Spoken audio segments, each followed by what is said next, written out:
बिस्मिल्लाहिर्रहमानिर्रहीम। Literature online में खुश आमदीद। आज हमारा टॉपिक है स्ट्रक्चरलिज़म का।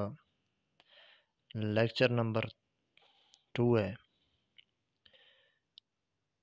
कि लैंग क्या होता है और पैरोल क्या होता है। लैंग जो भी हम रूल्स रेगुलेशन पढ़ते हैं ग्रामर के अंदर, उनको लैंग कहते हैं, और उनका प्रैक्टिकल जो यूज़ है उसको पैरोल कहते हैं, सादा से लफ्ज़ों में। लेकिन आज हम लाइन टू लाइन पढ़ेंगे कैथरीन बेल्से की बुक है क्रिटिकल प्रैक्टिस, क्योंकि अक्सर स्टूडेंट जो है ना उनको टेक्स्ट पढ़ने में बड़े प्रॉब्लम पेश आते हैं।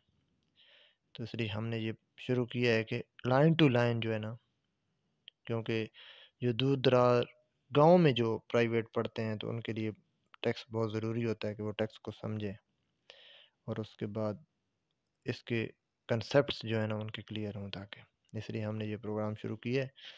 तो शुरू करते हैं without wasting any single minute. Langue according to Saussure is the abstract system of language. कि एब्स्ट्रैक्ट सिस्टम कि जो नज़र नहीं आता। एब्स्ट्रैक्ट क्या होता है? जिस नज़र नहीं आता लेकिन एग्जिस्ट करता है, रूल रेगुलेशन, वो उनको लैंग कहते हैं।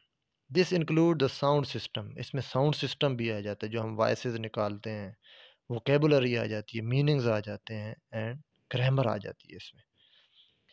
In the beginning when the language was formed, कि शुरू में जब ज़बान बनी, सच सिस्टम डिड नॉट एग्जिस्ट। इस तरह का कोई सिस्टम मौजूद नहीं था। After some time, some people studied the way language was spoken by member of the community and derived rule from it. वो कहता है सबसे पहले जो था, लोग जब ज़बान बनी है तो कोई सिस्टम वो कहता है मौजूद नहीं था रूल रेगुलेशन का, लेकिन कुछ वक्त गुजरने के साथ साथ लोगों ने ये स्टडी किया कि किस तरीके से ज़बान बोली जाती है, जो कम्युनिटी के मेंबर होते हैं या अफराद होते हैं वो किस तरीके से ज़बान बोलते हैं। तो उस बेस पे उन्होंने इसके रूल बनाए हैं। These rule became the langue of the language. यही रूल जो है ना उस ज़बान का लैंग कहलाते हैं। Before these rule the individual were free to speak without paying attention to any rules.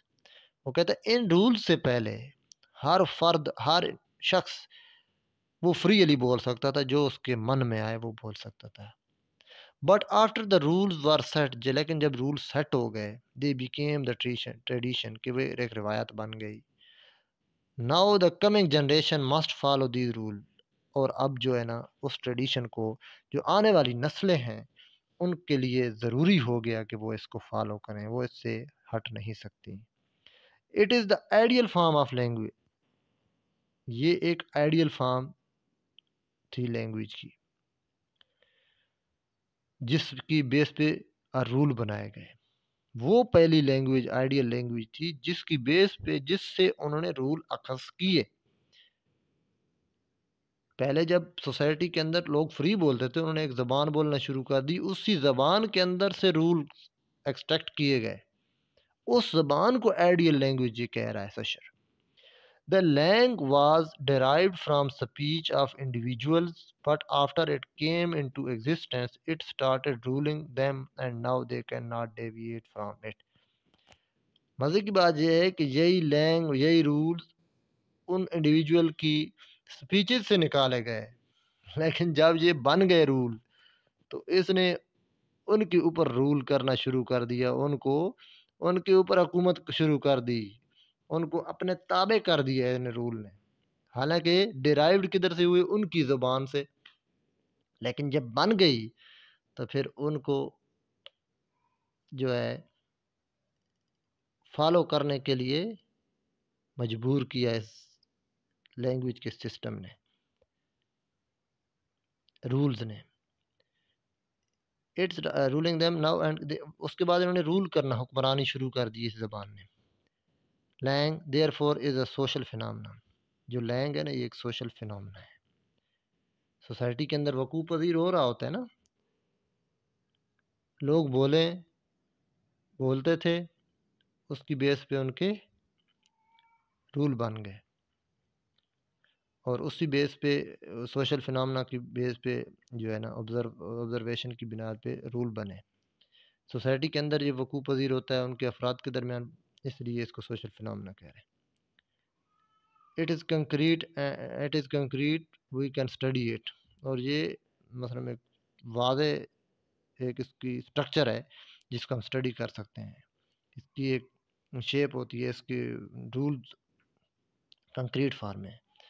The books of grammar of a language contain its langue. जो ग्रामर की बुक्स होती हैं उनके अंदर पूरा लैंग्स के बारे में स्टडी की जाती है कि रूल क्या है इसके, उसके अंदर सारे रूल होते हैं। The rule which must be followed by all the learners of that language. और वो वाले रूल्स हैं जिनको जितने भी इस लैंग्वेज के सीखने वाले होते हैं उनको ज़रूरी उसको फॉलो करना पड़ता है। On the other hand, parole is the actual use of language. वो कहता है जो पैरोल है ये एक्चुअल यूज़ है लैंग्वेज का, यूज इन रूल को इस्तेमाल कैसे करना है, ठीक है। बाय पीपल इन स्पीच और राइटिंग, के लिखने में या बोलने में इन रूल्स को किस तरीके से यूज़ करना है। If an individual wants to learn a language, अगर एक फ़र्द चाहता है कि वो ज़बान सीखे, he must master the langue first. उसको लैंग के अंदर जो है ना अबूर हासिल करना पड़ता है। Now he can speak or write the lang using the rule of the lang, and this speech or writing would be called parole. वो कहता है अब वो बोलता है या लिखता है, या वो बोले या वो लिखे, तो लैंग्वेज के दौरान जब वो बोलता है या लिखता है इन रूल को फॉलो करते हुए, लैंग को फॉलो करते हुए, और जो जो लैंग को फॉलो करते हुए जो वो लिखे या जो स्पीच करे उसको कहते हैं पैरोल। यानी कि उसकी अप्लाइड एक शेप है, अप्लाई करने के बाद जो एक शेप बनती है वो उसको पैरोल कहते हैं। Langue refers to the system of rules and convention. Langue इशारा करता है सिस्टम ऑफ रूल्स की तरफ और कन्वेंशन जो रिवायात बनती है। Which is independent of and pre exist. ये कन्वेंशन क्या है, आज़ाद है। ये जब पहली दफ़ा एक ज़बान जो थी इंडिविजुअल की उनसे उससे अखज़ किए गए, लेकिन अब ये आज़ाद है, इंडिपेंडेंट है, किसी चीज़ पे डिपेंड नहीं करते, वेरी नहीं करते कि कोई चीज़ चेंज हो जाए तो रूल भी चेंज हो गया, ऐसा नहीं है। डिपेंडेंट नहीं है, इंडिपेंडेंट है और पहले से मौजूद है। इंडिविजुअल यूज़र, यूज़र से पहले से मौजूद है। Parole refers to its use in particular instances. लेकिन जो पैरोल है ना वो कहता है कि इन रूल को इस्तेमाल करना है एक ख़ास अंदाज में। For example, when a student studies the rule of present indefinite tense in a book of grammar it would be Lang.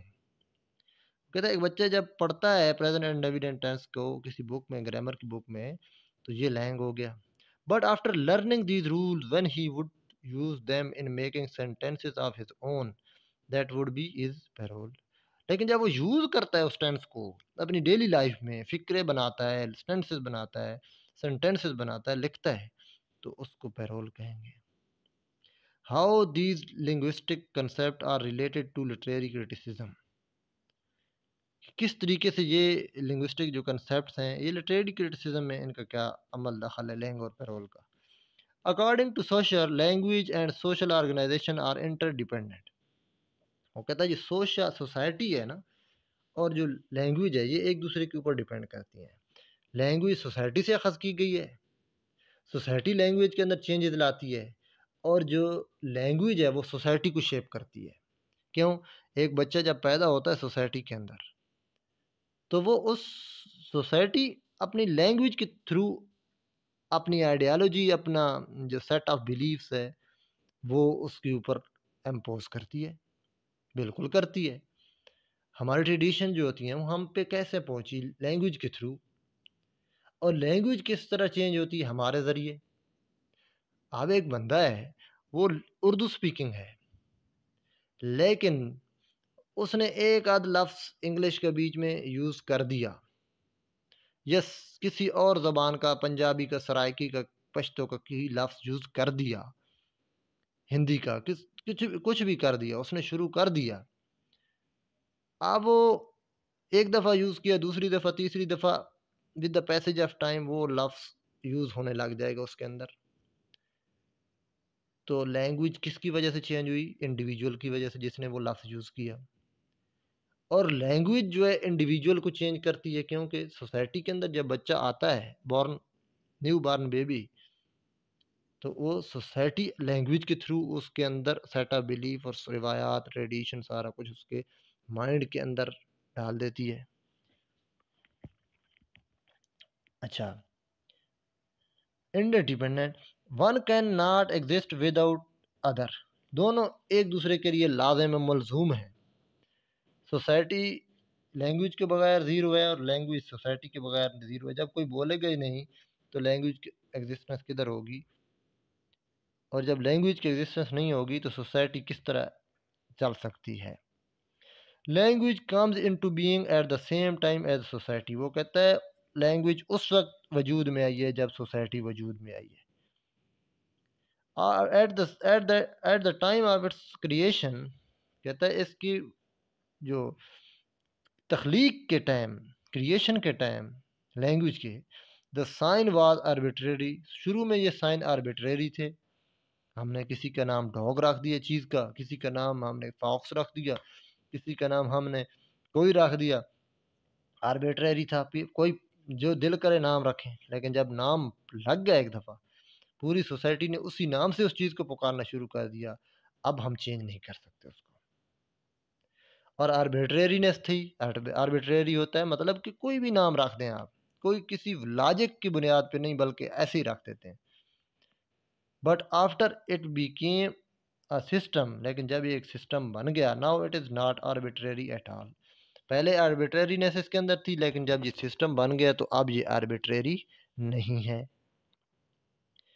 Meaning is public and conventional, वो कहता है जो मीनिंग होते हैं किसी भी, असल अब बात जिस पे हम जाना चाहते हैं, क्योंकि हम पढ़ रहे हैं क्रिटिसिज्म कि मीनिंग किधर एग्जिस्ट करता है, तो सोशर ने पूरी कहानी ही इसलिए सुनाई कि मीनिंग किधर एग्जिस्ट करता है। अब आप वो उस बात पे आ रहा है, थोड़ा गौर करना। कहता है meaning is public and conventional, meaning public होता है, कन्वेंशनल होता है, रिवायती होता है।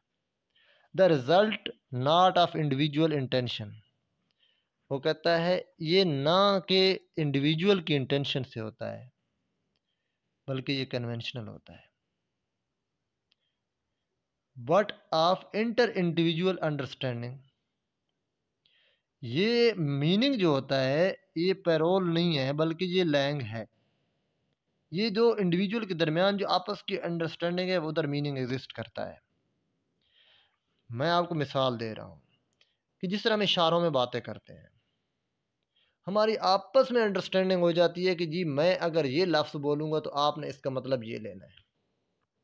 मीनिंग यही इधर ही मीनिंग एग्जिस्ट कर रहा है।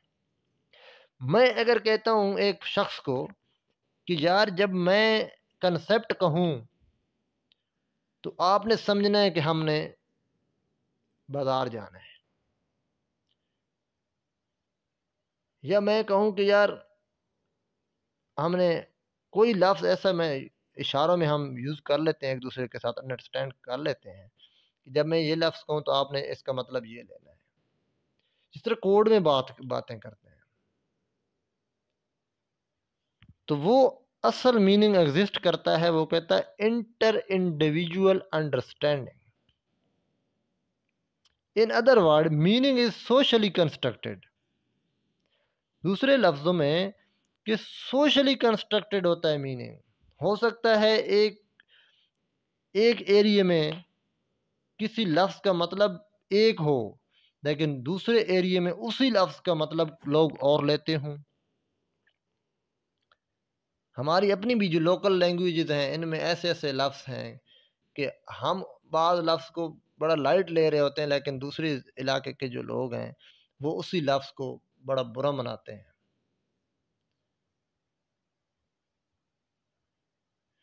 तो ये सोसाइटी कंस्ट्रक्ट करती है meaning. A society promotes it's concept, ideas and believe through it's language. वो कहता है सोसाइटी जो है वो क्या करती है, लैंग्वेज के जो कंसेप्ट हैं या आइडियाज़ हैं या बिलीफ्स हैं वो प्रमोट करती है लैंग्वेज के। बेल से call these ideas concept and belief ideology. वो कहता है सोसाइटी के जो कंसेप्ट हैं वो लैंग्वेज के थ्रू प्रमोट होते हैं। लैंग्वेज ही सोसाइटी के जो कंसेप्ट हैं, आइडियाज़ हैं, बिलीफ्स हैं, उनको प्रमोट करती है और बेल से इस चीज़ को कहती है आइडियोलॉजी। जो कंसेप्ट, बिलीफ, आइडियाज़ या लैंग्वेज आपको प्रमोट कर रही है उसको बेल से कह रही हैं ideology. This ideology like langue comes before the individual and is more powerful. वो कहता है जब एक इंडिविजुअल एक सोसाइटी के अंदर आया है तो आइडियोलॉजी पहले से एग्जिस्ट कर रही है और वो पावरफुल है। वो इंडिविजुअल को अपने मुताबिक एक सांचे में ढाल लेती है। When an individual comes into the world and learns the language of the society in which he lives, he also absorbs the ideology of that society. वो कहता है जब कोई इंडिविजुअल एक सोसाइटी के अंदर आता है और वो ज़बान सीखता है उस सोसाइटी की जिसमें वो रहता है, तो उस ज़बान के सीखने के साथ साथ वो उसकी आइडियोलॉजी को ही अपने अंदर एब्जॉर्ब कर लेता है। When he speaks or writes something, it is his parole. लेकिन वो जब लिखता है या बोलता है तो वो उसका पैरोल है। This parole is directly dependent upon lang. और वो किस पे डिपेंड कर रहा है पैरोल उसका? लैंग के ऊपर। वो लैंग वो कैसे सीखता है बच्चा? अनकॉन्शियसली सोसाइटी के अंदर रहते हुए वो ऑटोमेटिकली वो सीख लेता है। Structuralism, the literary theory based upon the theories of Saussure, believes that writer parole cannot be free of the lang. सशर क्या कहता है कि जो राइटर्स का पैरोल है वो फ्री नहीं है लैंग से, और उसका लैंग कौन कंस्ट्रक्ट कर रहा है? Society, ideology. When he writes, he does not write his own concept, but he simply expresses the ideology of the society in which he is born. और जो उसका लैंग है वो कहता है जब वो लिखता है कोई भी कंसेप्ट, कोई आइडिया, तो वो अनकॉन्शियसली अपनी आइडियोलॉजी को एक्सप्रेस कर रहा होता है उस सोसाइटी की जिसमें वो पैदा हुआ है। In this way structuralism is the only school of thought that has successfully challenged expressive realism. Expressive realism क्या था? कि आथर ही ये सोर्स ऑफ मीनिंग है किसी भी टेक्स्ट का। लेकिन सोशर क्या कह रहा है? सोशर कह रहा है आथर तो आज़ाद ही नहीं है, वो डिपेंड कर रहा है सोसाइटी की आइडियोलॉजी के ऊपर, और सोसाइटी ने उसके ऊपर पावरफुली वो उसके अंदर जो है ना कंस्ट्रक्ट की है अपनी आइडियोलॉजी। तो राइटर तो बीच में निकल गया, क्यों? वो तो सोसाइटी का स्लेव है, गुलाम है सोसाइटी का, उसकी अपनी कोई पावर्स ही नहीं है। सोसाइटी ने अपने rule regulation, belief, set of belief, ideology उसके अंदर जो है ना कंस्ट्रक्ट की है। Structure and pattern of society come before the individual. कहता है जो सोसाइटी के जो स्ट्रक्चर्स हैं या उसके जो पैटर्न्स हैं वो सोसाइटी से पहले आए हैं इंडिविजुअल से। A society always wants to guard these structures and patterns, और सोसाइटी इनकी हिफाजत करती है, इन पैटर्न्स की, इन स्ट्रक्चर की। This can only be done through the propagation of its ideological structure. और इनकी वो कहता है कि ये कैसे वो उसकी हिफाजत करती है? प्रोपिगेशन से। आइडियोलॉजिकल स्ट्रक्चर को प्रोपिगेट करती है सोसाइटी लैंग्वेज के through. This propagation is done through language. और वो अपनी जो आइडियोलॉजी है वो उसको किस तरीके से प्रोपिगेट करती है? लैंग्वेज के through. When a child learns the language of the society unconsciously, he also learns those concepts which the society wants him to learn. वो कहता है जब एक बच्चा सोसाइटी की ज़बान सीखता है तो लाशऊरी तौर पर वो वही कुछ सीखता है, वही कंसेप्ट सीखता है जो सोसाइटी चाहती है कि वो सीखे। He considers himself free but actually he thinks what the social structure wants him to think. वो कहता है कि वो अपने आप को समझता है कि वो फ्री है, आज़ाद है,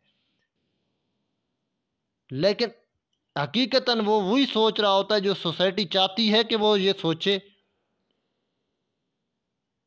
if he is a writer, अगर वो राइटर है, he is writing those thing which are valued by his society. बहुत ज़बरदस्त बात लिखी उसने कि अगर वो राइटर है तो वो वही चीज़ें लिखेगा जिसको सोसाइटी पसंद करती है। अगर वो कोई चीज़ सोसाइटी उसको पसंद ही नहीं करती तो वो बात लिखेगा ही नहीं। उसको पता है कि मुझे तो लोग मेरी मुखालफत करेंगे। He is not free at all, वो बिल्कुल फ्री नहीं है। That is the reason that we can not take an individual writer as a source of meaning. कहता है यही वजह है कि हम एक राइटर को सोर्स ऑफ मीनिंग नहीं कह सकते, क्योंकि वो तो सोसाइटी का गुलाम है। आइडियालॉजी जो सोसाइटी की है, वो आइडियालॉजी उसके उसने उनके माइंड को कंस्ट्रक्ट की है, वो कैसे सोर्स ऑफ मीनिंग हो सकता है? वो खुद आज़ाद नहीं है। हालांकि वो जिस चीज़ को ठीक कह रहा है, सोसाइटी ने उसको उसके ज़हन में ये चीज़ डाली है कि ये ठीक है। हकीकतन वो ठीक है भी नहीं, ये एक अलग टॉपिक है। ज़रूरी तो नहीं है ना कि एक राइटर कह रहा है ये चीज़ ठीक है। उसको किसने कहा ठीक है? सोसाइटी ने उसको कहा है लैंग्वेज के थ्रू कि ये चीज़ ठीक है। लेकिन हकीकतन उसके क्या उसका स्टेटस है, ये अलग बात है। While interpreting any literary text, we should keep in view that literature is also a means to propagate the ideology of the society. वो कहता है जब हम किसी भी लिटरेचर के पीस को स्टडी करें तो हमारे ये ज़हन में होना चाहिए कि ये जो आइडियोलॉजी प्रोपिगेट कर रहा है सोसाइटी की, जो सोसाइटी की आइडियोलॉजी है वो वही प्रोपिगेट कर रहा है जो उसने जो लिखने वाला है जिस सोसाइटी में वो रहता है। Literature does not reflect the world और रियलिटी। वो कहता है लिटरेचर जो है वो हकीकत को रिफ्लेक्ट नहीं करता या दुनिया को, बल्कि वो किसको रिफ्लेक्ट करता है? सोसाइटी की आइडियोलॉजी को। It is written in language and language itself is based upon ideology. वो कहता है वो ज़बान में चीज़ लिखी हुई है ना, किसी लैंग्वेज में, और लैंग्वेज जो है वो आइडियोलॉजी के ऊपर बेस कर रही है।